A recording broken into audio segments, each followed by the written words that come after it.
And we welcome you into the first edition of the Dodgers Prospects Podcast. As you see on the screen, myself, Casey Porter of Dodger Poke Report. Each week we'll be joined by Tim Rogers of Dodgers 2080. We are so excited to bring you all of this Dodgers Prospects content that we have been bringing you so far through our own pages. We are excited to bring it together. Tim, I want to bring you in, and this is an exciting moment for both of us, isn't it? It is. It's great to have gotten to know Casey. He writes some information for me sometimes on 2080. I do refer to his content quite a bit.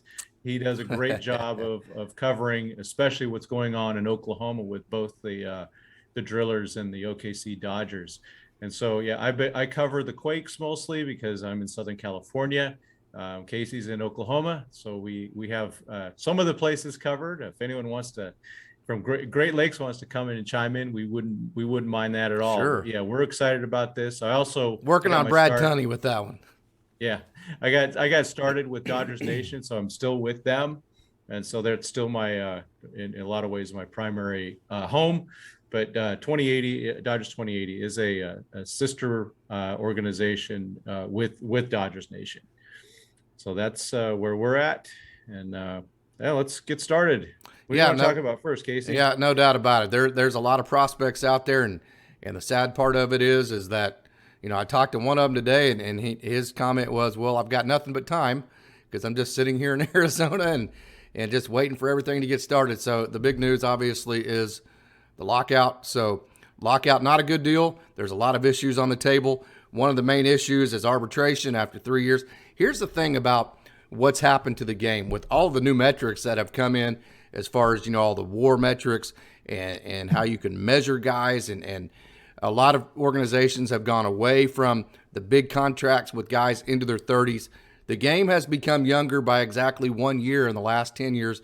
So what the players are wanting is they're wanting arbitration to go down to 2 years, and they're also wanting the free agency to go down to 5 years if you're 29 and a half.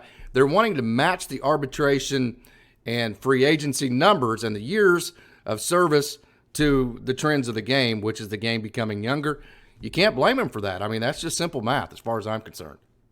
Yeah, my big concern, of course, is we've lost a lot of regular season games to the arbitration issue. I mean, that was, arbitration and compensation. The big strike, not the big strike in 1981 led to some compensation players. That's how Tom Seaver became a Red Sox or White Sox from the Mets.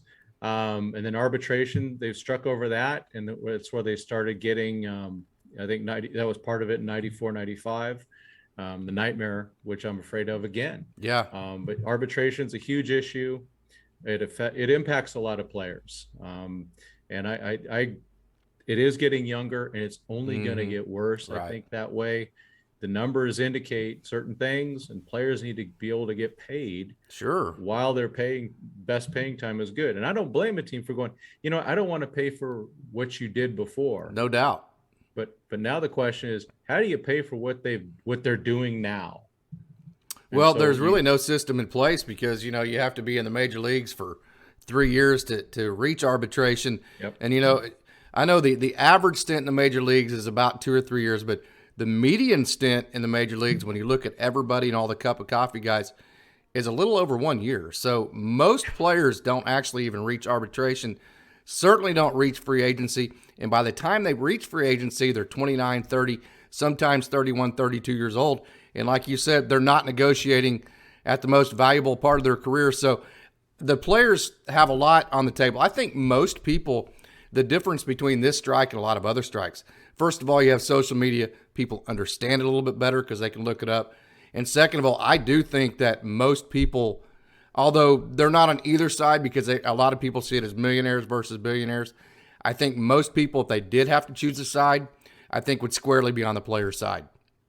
Yeah, and I've in simplicity, sometimes I use that at work. People go, "Hey, what do you think?" And I go, "Well, it's millionaires versus billionaires." It's really not. No, I agree. So it's really, I think I read somewhere, and I hate to quote him because he's just a grifter from his brother, Ben Verlander. Yeah. He stated that less or more than 60% or more of the players are not millionaires. Yeah, right. So we know that hey, the people go, well, the minimum wage is, 570,000 or whatever it may be. That is a lot of money. We would only hope to make that in a year. The issue is, I think Casey's already started digging into this, is when you're in your minor leagues, you're getting paid spit. Yeah, man. You might, I think in single A, it's, 1,200 or 1,500. And it did get raised. Yeah. I mean, and that's not including taxes. So if you play for the Quakes and you're getting, let's just say you're getting paid 1,500. Well, you're also going to get taxed. It's Sure. California. We don't mess around. We tax the snot out of you. I guess that's what we do. I know I feel it every 2 weeks. But so, and the cost of living in California is higher. They did have to get all their own living accommodations. Sounds like that's changing. I still haven't seen. It's not standardized. I can tell you that. Now they do have to provide housing as of 2022, but there's certainly no standardization to it. So what does that mean? By providing housing, does that mean they can put 5 players in one host family that has a 2-bedroom house? I mean, what exactly does that mean? That's my question. That's something the Angels would probably do, along with make sure you give them some opioids. Not the Giants before they do that. But yeah, it's and even Casey, you even more exposed to it than I have with the minor leaguers. But I just started covering this stuff in 2018, and going to the Latin House with my pal Jerry Espinosa, which he was running at the time, and they had 6 guys in there. It's a nice house. And there was, 2 per bedroom, but there's also the scenarios where you had Caleb Ferguson living in a closet with Walker Buehler on the couch because that place had better Wi-Fi. So there's like 7 guys in one house. So yeah, the standardization, they really need to nail that. I don't understand it personally to go, you're investing a lot of money in these players, and why would you not have the best, or at least some good housing, best nutrition, best this, that, and everything to get these players into a situation where they can succeed for your team, or as people know, they're trade bait to another team. There's 30 teams out there that most are aspire to play. So yeah, it's kind of, for people like Casey and I and my friend Jerry and other people I know in Rancho, it's frustrating to watch these players. And I know the players are a little frustrated too. They're not gonna say much about it. But it's just by the hey, we do this, we do that. They're not telling on anybody, but it's got to be tough, especially if they're married. It makes it even tougher. Then if they're married, guess what? They get to pay more of the rent. Sure. And so how the team's gonna accommodate things like that? And there's just a lot of situations, and they really need to figure this thing out. And it'll be interesting to watch. We'll be watching closely. Yeah, no doubt. And I think for a lot of the reasons you just hit on, I do not think the players are going to give in.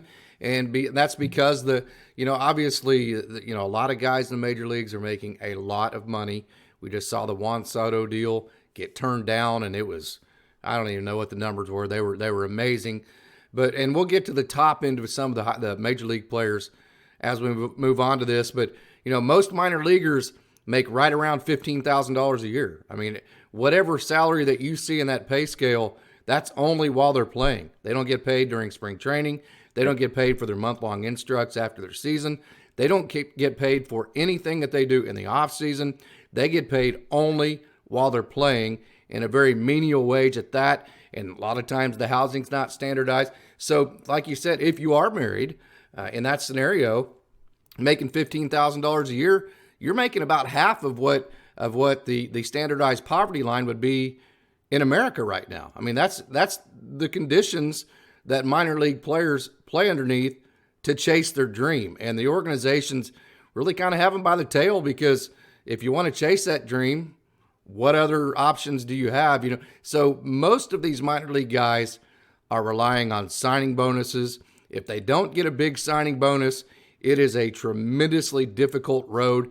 And then obviously we look at the odds that they're facing too.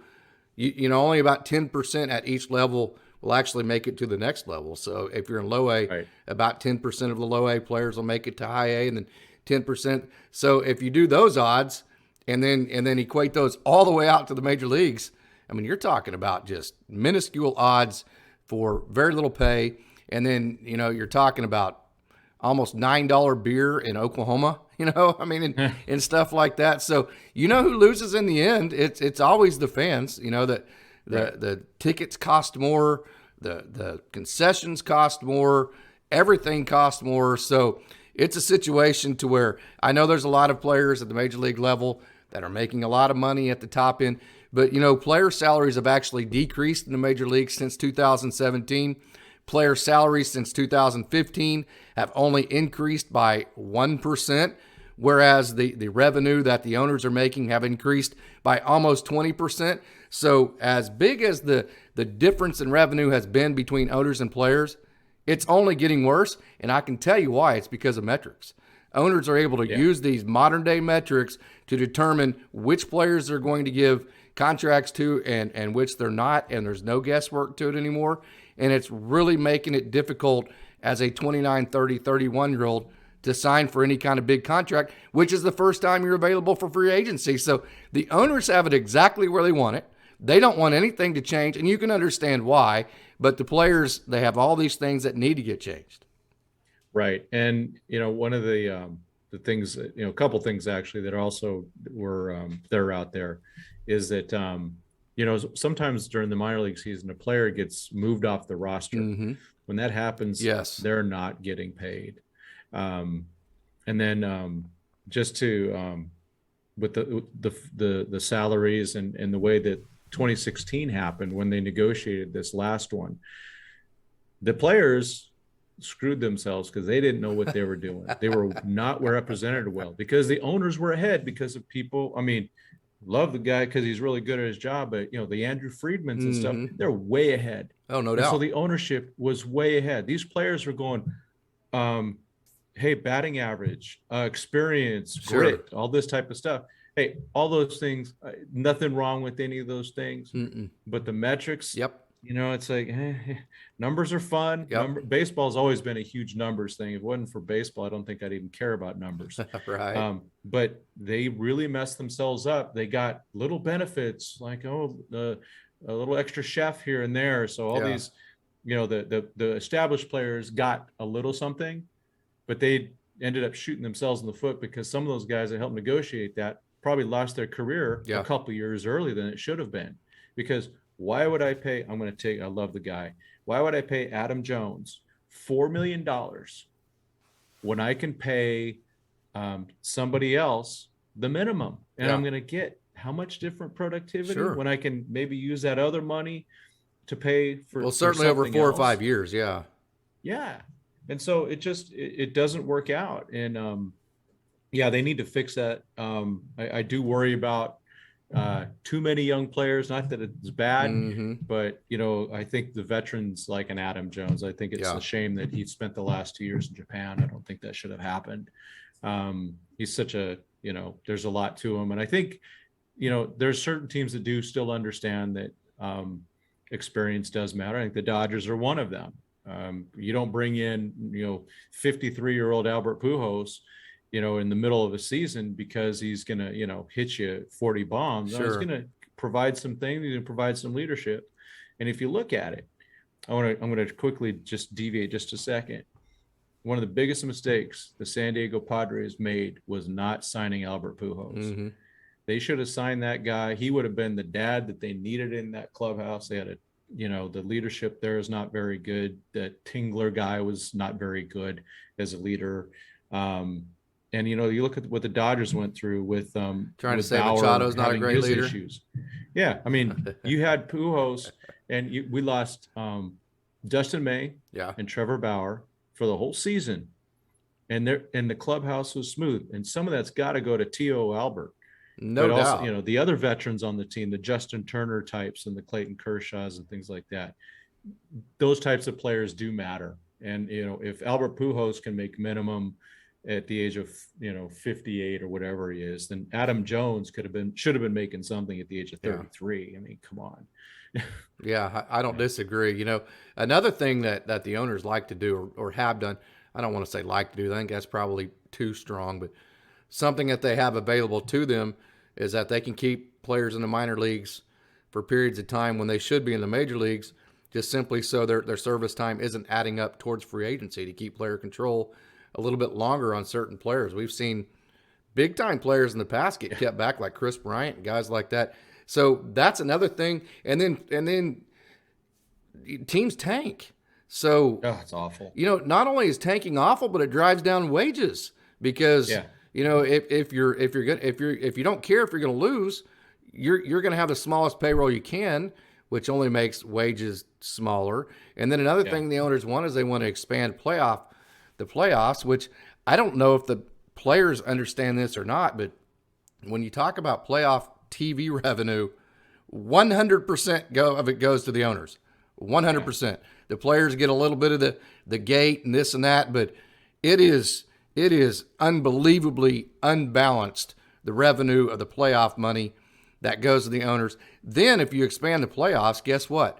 More teams with average players make the playoffs, correct? Which means that you don't have to have as high of a payroll to make the playoffs. So that's going to drive wages down while it's going to line the pockets of the owners as they're making all that TV revenue on the playoffs. So the expanded playoff deal, the players need to figure out a way to not make that such a big disparity between them and the owners. And then they need to figure out the tanking issue with the teams. And then it needs to be the situation like Chris Bryant, where he got held back just simply for service time and player control for an organization. That has to go away. All those things have to go away. Right. And to belabor 2016, the Chris Bryant thing happened in 2015. Yeah, right. So the players should have known. They should have. But Tony Clark is totally not qualified for that position. I know they have some help with the gentleman Meyer. I can't remember the first name. I'll confuse it. But then, you look at that and you just go, this is, the whole tanking with players. That's where an Adam Jones, and I keep using him because I just saw something about him. I like the guy. The catch he made in the World Baseball Classic, I'll never get over. Yeah. I was there. And then, oh, really? Very nice. Yeah, I was there. Yeah. And so you look at the Adam Jones situation, and then you also go with the expanded playoffs. Okay. That is going to put more wear and tear on players, and especially pitchers. It could shorten their careers. And we saw what that does to the Dodgers this year. I mean, they were worn out. Clayton Kershaw would probably be much more healthier in his career if he was on a crappy team. Yeah, he would, because he wouldn't be in the playoffs and pitching deep and that's a great point. All these 3 days rest for whatever. I mean, just that cost him. It's the Tim theory, and it's a subjective theory, obviously, but you look at it and go, wear and tear. It kind of makes sense. I remember when the evil Giants, remember when they won 3 of 5? Yeah. They didn't do anything in 2011. I mean, they didn't even get in the playoffs, so they had that rest. Yeah, sure. If they did, they got eliminated quickly. Same with 2013. They were out quickly, or not even. I know they weren't in 2013. And so they had the rest, and the Dodgers never had that rest. I think the best rest they had, regretfully, was during COVID when they had all that extra time, and they were healthy and ready to roll. And I think if the expanded playoffs is going to hurt a team like the Dodgers or any other team that's going to be in it every year, and it's like, oh well, but then the whoever can go in there. It's like, no, that's not it. Yeah. I mean, and baseball's not a sport to where getting a week off helps. That actually hurts because you get out of rhythm. So you can say, well, you can expand the playoffs, and if you win your division, you get a bye in the first round. Well, I know that helps as far as wear and tear goes, but man, that's not something any baseball player wants to do, is take 5 or 6 days off, maybe 7 or 8 now that the way that they have them all spread out with television. So there's really no good solution, in my opinion, to the expanded playoff issue. Yeah. I mean, you look at the Dodgers and Giants, playing in the first round of the playoffs after winning 107, 106 games. Yeah. They beat the snot out of each other. Yeah, they did. In 5 games. Absolutely did. While the Braves got to play. Yes, the Giants beat the Dodgers. I'm not making excuses. The Dodgers blew it, and they should have won it. But there's always reasons. and the Braves kind of played a mediocre Milwaukee team with they have nice pitching, but the offense isn't very good. And so, the Dodgers and Giants beat each other up. I think the Braves would have beat the Giants too if the Dodgers didn't prevail. Yeah. I don't disagree at all. I don't disagree. Hey, what do you have coming up this week, Tim, on Dodgers 2080? Anything that you just had released or coming up, or what's the plans for Dodgers 2080 here in the near future? Yeah, I'm still combing over some of those prospect lists. Yeah. I think they're interesting. I'm trying to look for some new players that are showing up. Yeah. That maybe other people haven't heard of. I know I started a series a couple years ago about under the radar prospects. I think I want to start doing some of that again. Yeah. There's plenty of articles out there about Diego Cartaya, sure. Even though it's fun to write articles about him or Bobby Miller and Ryan Pepe. Those are excellent prospects, and I couldn't be happier to have them. But it's really cool to see the underrated guys. Like I wrote about Justin Brule a couple years ago. I wrote about Nunez. Yeah. And so before anyone had heard of him. Hey, that dude can sling it, man. I got to see him in Oklahoma City, and I know he struggled in his performances with LA, but last year with Oklahoma City, he was 97, 98, and I don't think he gave up an earned run in like his last 10 performances. So that's a guy that from the left side, Darien Nunez, watch out for that guy. If he gets comfortable at the big league level, he definitely has big league stuff. Yeah, he does. I remember watching Darien in Rancho, and first thing you notice about him was like, wow, he really pitches like Aroldis Chapman. Yes.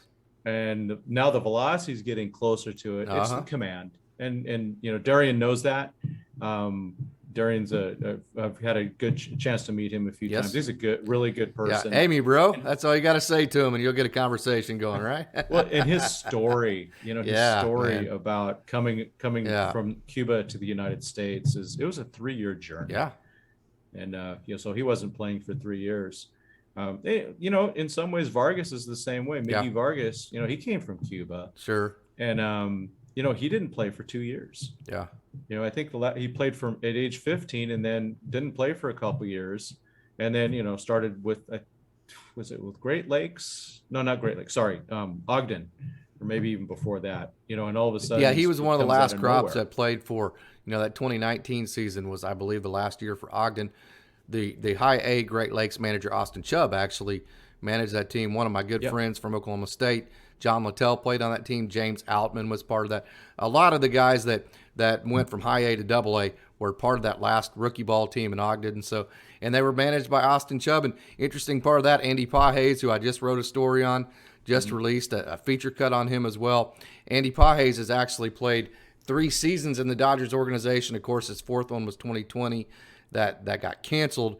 And he's played all 3 for Austin Chubb. He played 2. He played 1 in 2019 in Ogden. Then he played 1 in the Dominican Summer League where Austin Chubb managed there. And then he played this last summer in High A Great Lakes for Austin Chubb. So they have a pretty big time relationship, and it's worked out pretty well. That's very cool. Now, hopefully, he's not playing for him this year. Yeah, no doubt. Yeah, he's a pretty big time prospect. I think I'm going to have to make a trip out there to Tulsa or OKC. I think Tulsa is going to be loaded. It'll be interesting to see how quick they move Pages and Vargas, and I mean those guys are exciting. And the pitchers, we could see some of those guys at Dodger Stadium if we have a season. Well, I think they just traded Christian Santana to, I believe, the Reds. Don't quote me on that. I think that's correct. I think it's the Reds that they traded him to. So I can't imagine any other scenario. And Cody Hosey, he did not have a good year, just point blank. Let's just put it out there. But it was because of injury. I mean, when you have the type of oblique injury that he was dealing with all season long, that you just simply can't perform. When you're trying to hit double A pitching with an oblique injury, Jaron Kendall was in the same boat. When you break a foot, Kendall was getting hot and he breaks a foot, he's out 2 months. You're trying to deal with injury. So Cody Hosey, I think, is going to spend the vast majority of 2022 with Double A Tulsa, just trying to get his feet back up underneath him, trying to have a good year. We know how talented he is out of Tulane. I mean, he was a first-round draft pick, I believe. So big-time talent. So having said that, I say all that to say I just can't imagine any scenario where Miguel Vargas does not start 2022 in Oklahoma City. Yeah, that's what I'm thinking too. So and I'm hoping and praying he can stick at third base. They played him in a bunch of spots. Yeah. Yeah. If he can take over for JT, after next year or whatever, or start getting lined up for it. I mean, if he starts the season in AAA, I would expect to see him by the end of the season in LA for a little bit. I know the only problem, of course, is they took away, it's only 28 players that are allowed up. Yeah. In September, which I hated. Yeah. I hated the way they changed that because it took away some paydays for 12 guys. Yeah. I mean, that took away that minimum wage money for MLB. That's a lot of money. Mm-hmm. Some of those guys they're just like, give me a week of that. You make $15,000 a year. Season. Yeah, you make $15,000 a year. I've got a guy named Eric Smith who graduated from Guthrie High School, the school that I'm the coach at right now, and he played with the Golden Spikes, made it up to AAA, and at the time I believe he was making around $1,000 a month, something like that. And then he, the thing was, you make $1,000 a month, you make about $12,000-$13,000 playing the minor leagues. Then if you can just get that cup of coffee for 30 days in September, it was $1,000 a day plus per diem. So you're talking, I mean, that doubles that 30,000 in that 30 days is twice as much as you made the rest of the entire year. Then you take that $120 a day per diem, which is what they were getting, and so that made it feasible for those guys. So I totally agree with what you're saying. And plus those extra players, the extra pitchers, it helps save the arms. No doubt. Because now you don't have, if you got extra inning games, you got to go with what you got. And again, September was, for some of these teams that are in contention, they're trying to play continue, and there's no rest for the wicked then. Mm-hmm. And so again, I go back to, it could start impacting health, which I don't like. I want to see my pitchers stay healthy. Yeah, no doubt. It's really fun to watch Dustin May and Clayton Kershaw and all the other guys that we want to stay, and even on the other teams.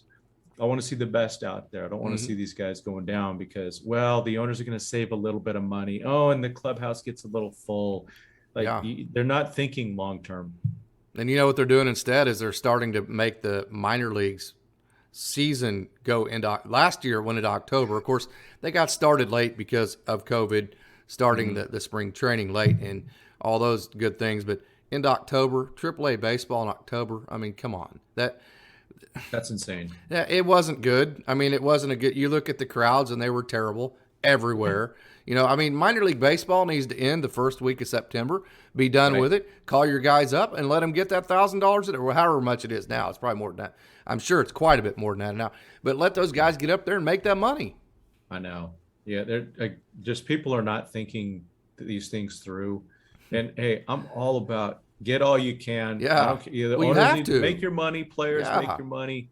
But let's think of at the end of the day, even more than anything, hashtag fire Manfred and the owners. Yeah, those guys are the custodians of the game. Well, you can't blame them. I mean, what red-blooded American or just human being, I should say, doesn't want to make as much money as they possibly can? Why would you negotiate for the owners something that's bad for you, right? You're going to negotiate and do the best that you can. You're an owner, right? So you're going to go negotiate and get what's best for the owners. The players need to do the same thing. The players, are as you said, are in the position they're in because they have not negotiated well. They need to do. That's why I've said this many times. I've said it to all the players that I'm in contact with. Guys, dig in. You got to get this figured out. You can't continue to get the worst end of all of these negotiations. This is the one time that you have. I think that everybody has your back. People understand what you're saying. When you talk about the cup of coffee guys, when you talk about the minor league guys, when you talk about arbitration, all those kind of things, I think people support the players more in this one than they ever have. So they really need to dig in. They need to get these things fixed. So we'll see how it goes. But they announced that minor leagues yesterday is been delayed for a while, which is no big deal because other than fans, the owners don't lose much money at all. The players, they think it's too long to begin with. Obviously, you mean spring training? Yeah. Yes. What I say? You said minor leagues. Oh, no. I'm glad you corrected me. Yes, spring training. Although the people that get hurt are like the vendors. at the facilities that sell the hot dogs and that kind of thing. And then the fans, obviously, but hopefully they can work something out. Hopefully the owners will see where the players are coming from, give in more. The concessions they've offered so far. It's nothing. Jeez. It's almost a joke. It's almost a slap in the. I mean, it's almost like you really must think we're just not a good opponent here. I mean, they're not. It doesn't seem like they're negotiating good faith. And the owners pull that. Hey, let's bring in an arbitrator. Well, guess what didn't work in 1994? Sure, that doesn't work. Yeah, no doubt. Well, hey Tim, I think that's going to be a wrap for tonight. Just a little bit of that's just kind of a little bit of a sneak preview of the type of conversations we will have on Dodgers prospects. I think between the coverage that we get here in Oklahoma that I'm located with, the coverage that you get through Dodgers Nation and then through Dodgers 2080, and being about an hour and a half from Rancho Cucamonga, I think we got it all covered. I know Austin Chubb. I've talked to him. He is the High A Great Lakes manager there in Midland, Michigan. So we have an in right there, and I'm working on Brad Tunney to get a connection there. So I think if you want information about any Dodgers prospects out there or any kind of minor league information at all, I think we're going to have it pretty well covered, don't you? Yeah, I do too. And hey, people out there, I know that we're brand new to this, this is a new podcast, but please comment below about your thoughts, but especially topics that you would want us to talk about. No doubt. And click the bell to subscribe. Time now because we're not writing about the MLB stuff, that's for sure. But yeah, we want to know what you want to talk about, because I guarantee we can talk about it for a few hours. Yeah, no doubt about it. No doubt about it. Tim, it's been a pleasure getting to know you. I believe we messaged for the first time back in like August or September, and we've been in communication since then, and we've never met in person, obviously, because we're half. That'll change hopefully this summer. That will change this summer, but it's been a pleasure getting to know you. You do great work on Dodgers 2080, and it's just so valuable, in my opinion, the work that we're trying to do, getting just the message out of these minor leaguers. So I'm very excited about this Dodgers Prospects podcast, and like you said, leave a comment, tell us what you want us to talk about, and then also click that bell and subscribe so we can make this thing and we can get these prospects out there for you to see and for them to see as well. So is that all you got for us tonight, Tim? That's it, man. It was a pleasure. This is fun. I'm looking forward to doing this once a week at least. Oh, no doubt about it. I like that, at least. It'll be at least once a week. So for Casey Porter of Dodger Poke Report and Tim Rogers of Dodgers 2080, we're going to sign off. And until next time, go Dodgers.